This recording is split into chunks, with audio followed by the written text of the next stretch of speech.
In this video, I'll show you how to delete a project in Base44 step by step. First, open Base44 and log into your account using your credentials. Once you are inside the dashboard, locate the project you want to delete. Make sure you select the correct project, because this action cannot be undone later.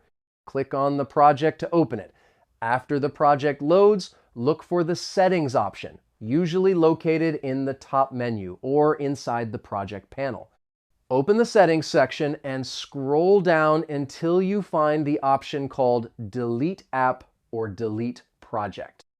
Click on this option and confirm the action when Base44 asks for confirmation. This step is important to prevent accidental deletion. After confirming, the project will be permanently removed from your Base44 account and you will no longer be able to access it.